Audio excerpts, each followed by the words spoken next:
News Karnataka ಫಸ್ಟ್ಗೆ ಸ್ವಾಗತ. ಇಂದಿನ ಪ್ರಮುಖ ಸುದ್ದಿಗಳು.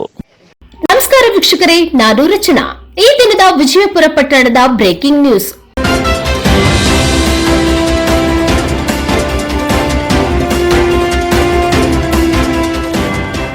ಶ್ರೀ ಸೌಮ್ಯ ಚೆನ್ನಕೇಶವರವರ 2ನೇ ಶ್ರಾವಣ ಶನಿವಾರ ಪ್ರಯುಕ್ತ ಚಿಕ್ಕಬಳ್ಳಾಪುರ ಲೋಕಸಭಾ ಸಂಸದರಾದ ಬಿಎನ್ ಬಚ್ಚೇಗೌಡರವರ ಮನೆ ದೇವರಾದ ವಿಜಯಪುರ ಪಟ್ಟಣದ ಶ್ರೀ ಸೌಮ್ಯ ಚೆನ್ನಕೇಶವ ದೇವಾಲಯಕ್ಕೆ ಹೊಸಕೋಟೆ ವಿಧಾನಸಭಾ ಕ್ಷೇತ್ರದ ಜನಪ್ರಿಯ ಶಾಸಕರಾದ ಶರತ್ ಬಚ್ಚೇಗೌಡರವರು ಕುಟುಂಬ ಹಾಗೂ ಸಹೋದರರು ಸೇರಿದಂತೆ ಕುಟುಂಬದವರು ಸಮೇತರಾಗಿ ಆಗಮಿಸಿ ವಿಶೇಷ ಪೂಜೆ ಸಲ್ಲಿಸಿದ ಸುದ್ದಿ ನ್ಯೂಸ್ ಕರ್ನಾಟಕವನ್ನಲ್ಲಿ ವೀಕ್ಷಿಸಿ.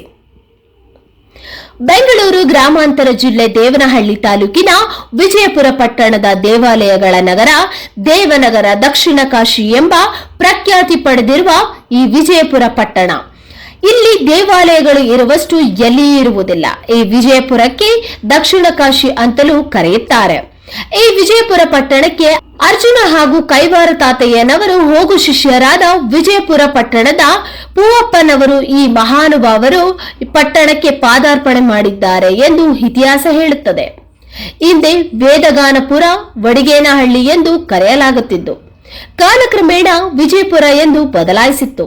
ಈ ಪಟ್ಟಣದ ಸುತ್ತಲೂ ಹಾಗೂ ಮಧ್ಯಭಾಗಗಳಲ್ಲಿ ಅನೇಕ ದೇವಾಲಯಗಳ ಇದ್ದ ಕಾರಣ ಬೆಳಗ್ಗೆಯಿಂದ ರಾತ್ರಿ ತನಕ ಒಂದಲ್ಲ ಒಂದು ದೇವಾಲಯಗಳಲ್ಲಿ ಭಜನೆಗಳು, ಹರಿಕಥೆಗಳು, ಹೋಮಗಳು, ದಿನನಿತ್ಯವೂ ಪೂಜಾ ಕಾರ್ಯಕ್ರಮಗಳು, ಇನ್ನು ಅನೇಕ ರೀತಿಯ ಕಾರ್ಯಕ್ರಮಗಳು ದೇವಾಲಯಗಳಲ್ಲಿ ನಡೆಯುತ್ತಲೇ ಇರುತ್ತೆ. ಶ್ರೀಮದ್ ಕರ್ನಾಟಕ ರಾಜ್ಯ ಬೆಂಗಳೂರು ಗ್ರಾಮಾಂತರ ಜಿಲ್ಲೆ ದೇವನಹಳ್ಳಿ ತಾಲೂಕು ವಿಜಯಪುರ ಟೌನ್ ಕೋಟೆ ಬೀದಿಯಲ್ಲಿ ಅರ್ಜುನ ಪ್ರತಿಷ್ಠಾಪಿತರಾಗಿ ಮುಜರಾಯಿ ಇಲಾಖೆಗೆ ಒಳಪಟ್ಟಿರುವ ಭಕ್ತ ಜನರ ಸಕಲಾಭಿಷ್ಟ ಫಲಪ್ರದರಾಗಿ ನೆಲೆಸಿಕೊಂಡಿರುವ ಶ್ರೀ ಚೆನ್ನಕೇಶವ ಸ್ವಾಮಿ ದೇವಾಲಯದಲ್ಲಿ ಶ್ರಾವಣ ಮಾಸದ 2ನೇ ಶ್ರಾವಣ ಶನಿವಾರಗಿಂದು ಹೊಸಕೋಟೆ ವಿಧಾನಸಭಾ ಕ್ಷೇತ್ರದ ಜನಪ್ರಿಯ ಶಾಸಕರಾದ ಶರತ್ ಬಚ್ಚೇಗೌಡರವರು ಹಾಗೂ ಕುಟುಂಬ ಸಹೋದರರು ಹಾಗೂ ಕುಟುಂಬದವರು ಸಮೇತರಾಗಿ ಆಗಮಿಸಿ ವಿಶೇಷ ಪೂಜೆ ಸಲ್ಲಿಸಿದರು. ಸ್ವಾಮಿಯವರಿಗೆ ವಿವಿಧ ರೀತಿಯ ಬಗೆ ಬಗೆಯ ಹೂಗಳಿಂದ ಅಲಂಕಾರ ಮಾಡಲಾಗಿತ್ತು. ವಿಶೇಷ ಪೂಜೆಗಳು ಅದ್ದೂರಿಯಾಗಿ ಸ್ವಾಮಿಯವರ ಪೂಜಾ ಕಾರ್ಯಕ್ರಮವು ಜರುಗಿತು. ಹೊಸಕೋಟೆ ತಾಲೂಕಿನ ಬೆಂಡೆಗಾನಹಳ್ಳಿ ಶ್ರೀ ಬಿವಿ ಬೈರೇಗೌಡರವರು ಮತ್ತು ಸಹೋದರರು ಚಿಕ್ಕಬಳ್ಳಾಪುರ ಲೋಕಸಭಾ ಕ್ಷೇತ್ರದ ಸಂಸದರಾದ ಪಿಎನ್ ಬಚ್ಚೇಗೌಡರವರಿಗೆ ಹಾಗೂ ಬೆಂಡಗಾನಹಳ್ಳಿ ಕುಟುಂಬದವರಿಗೆ ಮನೆತನದ ದೇವರು ವಿಜಯಪುರ ಟೌನ್ ಕೋಟೆ ಬೀದಿಯಲ್ಲಿ ನೆಲೆಸಿರುವ ಶ್ರೀ ಚೆನ್ನಕೇಶ್ವರ ದೇವಾಲಯ. ಈ ದೇವಾಲಯಕ್ಕೆ ಇವರು ಮನೆತನದಲ್ಲಿ ಶುಭ ಸಮಾರಂಭಗಳಿಗೆ ವಿಜಯಪುರ ಟೌನ್ನ ಶ್ರೀ ಚೆನ್ನಕೇಶವ ದೇವಾಲಯಕ್ಕೆ ಆಗಮಿಸಿ ವಿಶೇಷವಾಗಿ ಸ್ವಾಮಿರವರಿಗೆ ಪೂಜೆ ಸಲ್ಲಿಸಿದ ನಂತರ ಮುಂದಿನ ಕಾರ್ಯಕ್ರಮಗಳಿಗೆ ಭಾಗಿಯಾಗುತ್ತಿದ್ದರು.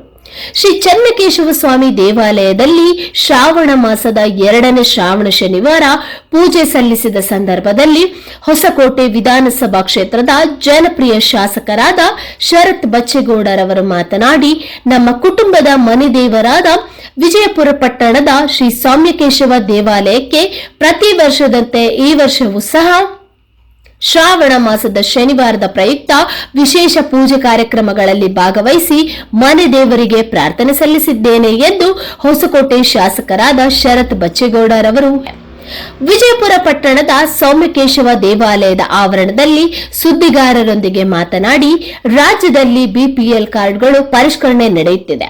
ಅರ್ಹ ಫಲಾನುಭವಿಗಳಿಗೆ ಬಿಪಿಎಲ್ ಕಾರ್ಡ್ ಸರ್ಕಾರದ ಸೌಲಭ್ಯಗಳು ದೊರಕಬೇಕು ಎನ್ನುವುದು ಇದರ ಉದ್ದೇಶವಾಗಿದೆ ಎಂದಿದ್ದಾರೆ. ಮೋಡಗಾನಹಳ್ಳಿ ಯಾವುದೇ ಊರಲ್ಲಿಲ್ಲ. ವಿರೋಧ ಪಕ್ಷದವರು ಇಲ್ಲಸಲ್ಲದ ಆರೋಪಗಳನ್ನು ಮಾಡುತ್ತಿದ್ದಾರೆ. ಪಾದಯಾತ್ರೆಯಿಂದ ದೋಸ್ತಿಗಳ ಕಲಹ ನಡೆಯುತ್ತೆ. ಯಾವುದೇ ಊರಲ್ಲಿಲ್ಲದ ಪಾದಯಾತ್ರೆ ನಡೆಯಿತು ಎಂದರು. ರಾಜ್ಯ ಸರ್ಕಾರದ ಉತ್ತಮ ಆಡಳಿತ ನಡೆಯುತ್ತಿದ್ದು ಯಾವುದೇ ತರಹದ ಸಂಪುಟ ವಿಸ್ತರಣೆ ಇಲ್ಲ. ಕಳೆದ ಸರ್ಕಾರ ಮಾಡಿರುವ ದುರಾಡಳಿತದಿಂದ ಅಭಿವೃದ್ಧಿ ಕಾರ್ಯಕ್ಕೆ ಸ್ವಲ್ಪ ಮಟ್ಟಿಗೆ ಹಿನ್ನಡೆಯಾಗಿದೆ. ಈ ರಾಜ್ಯ ಸರ್ಕಾರದಿಂದ ಮುಂದಿನ ದಿನಗಳಲ್ಲಿ ಅಭಿವೃದ್ಧಿ ಕಾರ್ಯಗಳು ನಡೆಯಲಿ ಎಂದರು.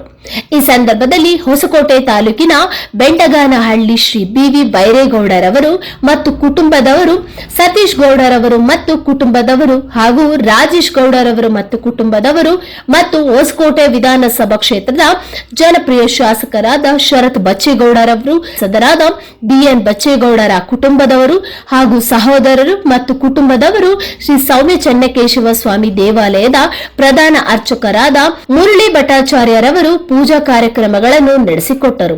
ಇದೇ ಸಂದರ್ಭದಲ್ಲಿ ದೊಡ್ಡ ತತ್ತಮಂಗಲ ನಾರಾಯಣ ಸ್ವಾಮಿ ಇನ್ನಿತರು ಹಾಜರಾಗಿದ್ದರು. ಸರ್ಕಾರ ಪಕ್ಷಕ್ಕೆ ಡ್ಯಾಮೇಜ್ ಆಗ್ಬೋದಾ ಏನು? ಇವತ್ತು ಶ್ರಾವಣ ಶನಿವಾರದಂದು ಮನೆ ದೇವರಾದಂಥ ವಿಜಯಪುರದಲ್ಲಿರ್ತಕ್ಕಂಥ ಚೆನ್ನಕೇಶವ ಸ್ವಾಮಿಯ ಆಶೀರ್ವಾದನ ಅನುಗ್ರಹನ ಪಡ್ಕೊಳ್ಳೋಕ್ಕೋಸ್ಕರ ಇವತ್ತು ನಾವು ನಮ್ಮ ಮನೆ ದೇವ್ರಿಗೆ ಬಂದು ದೇವರ ಆಶೀರ್ವಾದನ ಇಲ್ಲಿ ಪಡ್ಕೊಂಡು ಹೋಗೋಂಥ ಒಂದು ಕಾರ್ಯಕ್ರಮದಲ್ಲಿ ಭಾಗವಹಿಸಿದ್ದೀವಿ. ಬೆಳಗ್ಗೆನೇ ಇವತ್ತು ಈ ಒಂದು ದೇಶ, ರಾಜ್ಯ, ಇಲ್ಲಿರ್ತಕ್ಕಂಥ ಪ್ರಜೆಗಳು ಎಲ್ಲರೂ ಕೂಡ ಸುಭಿಕ್ಷವಾಗಿರಬೇಕಂತಂದರೆ ಪ್ರಪ್ರಥಮವಾಗಿ ಪರಮಾತ್ಮನ ಒಂದು ಆಶೀರ್ವಾದ ಎಲ್ಲರಿಗೂ ಇರಬೇಕು. ಆ ಪರಮಾತ್ಮನ ಆಶೀರ್ವಾದ ಎಲ್ಲರಿಗೂ ಕೂಡ ಅನುಗ್ರಹಿಸಲಿ ಅಂತೇಳಿ ಈ ಸಂದರ್ಭದಲ್ಲಿ ಮನಸ್ಪೂರ್ವಕವಾಗಿ ಎಲ್ಲರಿಗೂ ಕೂಡ ನಾನು ಕೋರ್ತಾ ಇದ್ದೀನಿ. ರೇಷನ್ ಕಾರ್ಡು ಪರಿಷ್ಕರಣೆಯ ಪ್ರಕ್ರಿಯೆ ನಡೆಯುತ್ತೆ.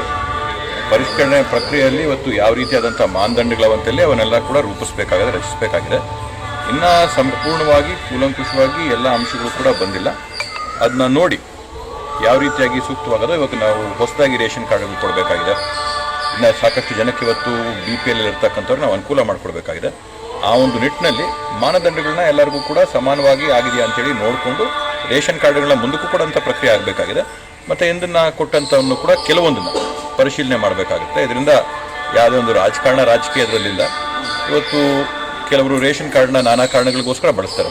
ಸುಮಾರು ಜನ ರೇಷನ್ ಕಾರ್ಡ್ಗಳನ್ನ ಆಸ್ಪತ್ರೆಗಳ ಸೌಲಭ್ಯಕ್ಕೋಸ್ಕರ, ಸರ್ಕಾರ ಕೊಡುವಂಥ ವಿವಿಧ ಯೋಜನೆಗಳ ಸೌಲಭ್ಯಕ್ಕೋಸ್ಕರ ರೇಷನ್ ಕಾರ್ಡ್ಗಳನ್ನ ಇಟ್ಕೊಂಡಿರ್ತಕ್ಕಂಥದ್ದನ್ನು ನಾವು ನೋಡಿದ್ದೀವಿ.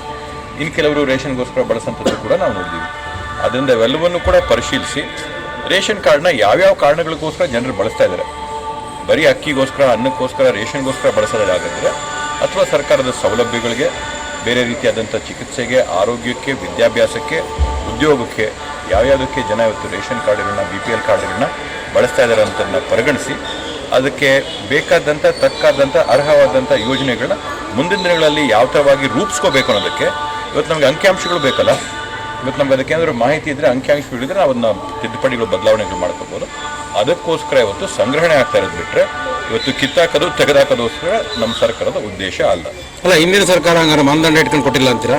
ಹಿಂದಿನ ಸರ್ಕಾರಗಳು ಕೊಟ್ಟಿರ್ತಕ್ಕಂಥ ಮಾನದಂಡಗಳ ಪರಿಶೀಲನೆ ಇವತ್ತು ನಾವು ಮಾಡಬೇಕಾಗುತ್ತೆ. ಅಂದರೆ ಯಾವ ಕಾರಣಗಳಿಗೋಸ್ಕರ ರೇಷನ್ ಕಾರ್ಡ್ಗಳು ಬಳಸ್ತಾ ಇದ್ದಾರೆ ಅಂತೇಳಿ ಇವತ್ತು ನಾನು ಹೇಳ್ದಂಗೆ ಹಲವಾರು ಕಾರಣಗಳಿಗೋಸ್ಕರ ರೇಷನ್ ಕಾರ್ಡ್ ಬಳಸ್ತವ್ರೆ. ರೇಷನ್ ಕಾರ್ಡು, BPL ಕಾರ್ಡ್ ಇಟ್ಕೊಂಡವ್ರಂಥವ್ರು ಎಲ್ಲರೂ ಕೂಡ ಅದನ್ನು ರೇಷನ್ಗೋಸ್ಕರನೇ ಅಲ್ಲ, ಬೇರೆ ಬೇರೆ ಕಾರಣಗಳಿಗೋಸ್ಕರ ಬಳಸ್ತಾ ಇದ್ದಾರೆ. ಅದನ್ನು ಯಾವ ರೀತಿಯಾಗಿ ನಾವು ಮುಂದಿನ ದಿನಗಳಲ್ಲಿ ಅವ್ರಿಗೆ ಅನುಕೂಲ ಆಗೋ ರೀತಿಯಲ್ಲಿ ಇವತ್ತು ಈ ಒಂದು ಪ್ರಕ್ರಿಯೆ ನಡೀತಾ ಇರ್ತಕ್ಕಂಥದ್ದು.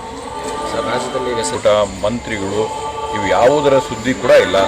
ಸರ್ಕಾರ ತುಂಬ ಚೆನ್ನಾಗಿ ನಡೀತಾ ಇದೆ, ಒಳ್ಳೆ ಆಡಳಿತ ಕೊಡ್ತಾ ಇದ್ದೀವಿ, ಜನ ಅನುಕೂಲವಾಗಿದ್ದಾರೆ, ಪಂಚ ಗ್ಯಾರಂಟಿಗಳನ್ನ ಕೊಟ್ಟಿದ್ದೀವಿ, ಅಭಿವೃದ್ಧಿ ನಡೀತಾ ಇದೆ. ಎಲ್ಲವೂ ಕೂಡ ಇವತ್ತು ಕರ್ನಾಟಕ ರಾಜ್ಯದಲ್ಲಿ ನಾವು ಒಂದು ಮಾದರಿ ರಾಜ್ಯವಾಗಿ ನಾವು ನೋಡ್ತಾ ಇದ್ದೀವಿ. ಸುತ್ತಮುತ್ತ ನಾವು ಬೆಂಗಳೂರು ಗ್ರಾಮಾಂತರ ಜಿಲ್ಲೆಯಲ್ಲಿ ನೋಡಿದ್ರೆ ದೊಡ್ಡಬಳ್ಳಾಪುರ ಆಗಿರ್ಬೋದು, ದೇವನಹಳ್ಳಿ ಆಗಿರ್ಬೋದು, ಹೊಸಕೋಟೆ ಆಗಿರ್ಬೋದು, ನೆಲಮಂಗಲ ಆಗಿರ್ಬೋದು, ಎಲ್ಲ ಕಡೆ ಉದ್ಯೋಗಗಳು ಸೃಷ್ಟಿ ಆಗ್ತವೆ. ನಮ್ಮಿರ್ತಕ್ಕಂಥ ಯುವಕರಿಗೆ, ಯುವತಿಯರಿಗೆ, ಹೆಣ್ಮಕ್ಳಿಗೆ ಎಲ್ಲರಿಗೂ ಕೂಡ ಉದ್ಯೋಗಕ್ಕೆ ಅವಕಾಶ ಆಗ್ತಾ ಇದೆ. ಅದರಿಂದ ಸರ್ಕಾರ ಉತ್ತಮ ರೀತಿಯಲ್ಲಿ ಕೆಲಸ ಮಾಡ್ತಾ ಇದೆ.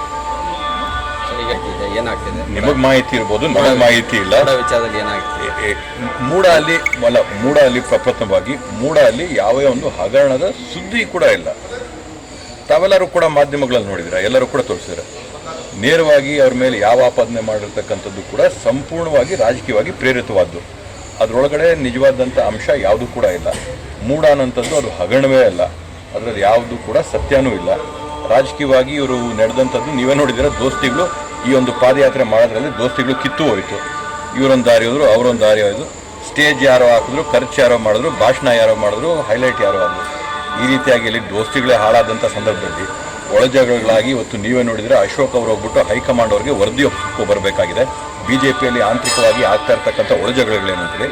ಇಂಥ ಸಂದರ್ಭದಲ್ಲಿ ಅವ್ರ ಮನೆಯಲ್ಲಿ ಇವತ್ತು ಸಿದ್ದರಾಮಯ್ಯ ಅವ್ರು ಹೇಳ್ದಂಗೆ ಅವ್ರ ತಟ್ಟೆಯಲ್ಲಿ ಅವ್ರು ಯಜ್ಞ ಇಟ್ಕೊಂಡಿದ್ದಾರೆ. ಆ ಯಜ್ಞಾನ ಫಸ್ಟ್ ಅವ್ರು ನೋಡ್ಕೊಳ್ಳಿ, ಆಮೇಲೆ ಬೇರೆ ಕಡೆ ನೊಣಗಳೆಲ್ಲವಂತ ಆಮೇಲೆ ಬಂದು ಪರಿಶೀಲನೆ ಮಾಡಿ. ಮತ್ತು ಗ್ಯಾರಂಟಿ ಯೋಜನೆಗಳಲ್ಲಿ ಏನಾದರೂ ಬದಲಾವಣೆಗಳಾಗುತ್ತೆ ಸರ್? ಯಾವುದೇ ಕಾರಣಕ್ಕೂ ಯಾವುದೇ ಬದಲಾವಣೆ ಆಗೋದಿಲ್ಲ. ಗ್ಯಾರಂಟಿ ಯೋಜನೆಗಳಲ್ಲಿ ಇವತ್ತು ನಾವು ಜನಕ್ಕೆ ಕೊಡ್ತಾ ಇರ್ತಕ್ಕಂಥದ್ರಲ್ಲಿ ಯಾವುದೇ ಒಂದು ಸಮಸ್ಯೆ ಇಲ್ಲ. ಕಳೆದ ತಿಂಗಳ ಒಂದು 2-3 ತಿಂಗಳ ಬಾಕಿನ ಸೇರಿಸಿ ಮೊನ್ನೆ ಒಂದು 2-3 ದಿನದಲ್ಲಿ ಎಲ್ಲರ ಅಕೌಂಟ್ಗಳಿಗೂ ಕೂಡ ಅಮೌಂಟ್ ಪಾವತಿ ಆಗಿದೆ. ಇವತ್ತೇನು ಅಭಿವೃದ್ಧಿಗೆ ಇವತ್ತು ನಮಗೆ ಹಣಕಾಸಿಗೆ ಇಕ್ಕಟ್ಟಾಗ್ತಾ ಇರ್ತಕ್ಕಂಥ ಸಂದರ್ಭ ಬಂದಿರತಕ್ಕಂಥದ್ದು BJP ಸರ್ಕಾರ ಇದ್ದಂಥ ಸಂದರ್ಭದಲ್ಲಿ ಅವರ ಆಡಳಿತದಲ್ಲಿ ಅವರು ಮಾಡಿದಂಥ ಆರ್ಥಿಕ ಅಶಿಸ್ತಿನಿಂದ ಇವತ್ತು PWD ಆಗಿರ್ಬೋದು, PRD ಆಗಿರ್ಬೋದು, ನಾವೇನು ವರ್ಕ್ ಮಾಡ್ತಾ ಇದ್ದೀವಿ ಆ ಬಜೆಟ್ಗೆ ಒಂದು 2 ಪಟ್ಟಷ್ಟು 3 ಪಟ್ಟಷ್ಟು ಕಾಮಗಾರಿಗಳು ನಡೆಯುವಂಥದ್ದು ಸಾಮಾನ್ಯವಾಗಿ ನಾವು ಇರ್ತಕ್ಕಂಥ ಒಂದು ವಾಡಿಕೆ. ಇವತ್ತು ಅದನ್ನು ಬಿಟ್ಟು ಅದರಲ್ಲೆಲ್ಲ ಮೀರಿಸಿ 10 ಪಟ್ಟಷ್ಟು 12 ಪಟ್ಟಷ್ಟು ಇವರು ಓವರ್ ವರ್ಕ್ಗಳನ್ನ ಕೊಟ್ಟು ಕಮಿಷನ್ಗೋಸ್ಕರ BJP ಅವರು ಆ ಒಂದು ಅಶಿಸ್ತಿನಿಂದ ಇವತ್ತು ಅಭಿವೃದ್ಧಿಗೆ ಇಕ್ಕಟ್ಟಾಗಿದೆ ಬಿಟ್ಟರೆ ಬೇರೆ ಯಾವುದೂ ಇಲ್ಲ. ಸಂಪನ್ಮೂಲಗಳ ಸಂಗ್ರಹಣೆಯಲ್ಲಿ ಇವತ್ತು ನಮ್ಮ ಮಾನ್ಯ ಮುಖ್ಯಮಂತ್ರಿಗಳಾದ ಸಿದ್ದರಾಮಯ್ಯ ಅವರು ತೊಡಗಿಸ್ಕೊಂಡಿದ್ದಾರೆ. ಬೇರೆ ಬೇರೆ ರೀತಿಯಲ್ಲಿ ಯಾವ ರೀತಿಯಲ್ಲಿ ರಾಜ್ಯಕ್ಕೆ ಸಂಪನ್ಮೂಲಗಳನ್ನ ನಾವು ಸಂಗ್ರಹಣೆ ಮಾಡ್ಕೋಬಹುದು ಅವನ್ನೆಲ್ಲ ಕೂಡ ಮಾಡಿಕೊಂಡು ಇವತ್ತು ರಾಜ್ಯದ ಸರ್ವತೋಮುಖ ಅಭಿವೃದ್ಧಿಗೋಸ್ಕರ ದುಡಿತಾ ಇದ್ದೀವಿ. ಕಾಂಗ್ರೆಸ್ ಪಕ್ಷ ಬದ್ಧವಾಗಿದೆ, ಅದನ್ನು ಮಾಡ್ತಾ ಇದ್ದೀವಿ.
ನ್ಯೂಸ್ ಕರ್ನಾಟಕ 1 ಸಂಪಾದಕ ಬೆಂಗಳೂರು ಗ್ರಾಮಾಂತರ ಜಿಲ್ಲಾ ವರದಿ ಸೀತಾರಾಮ್.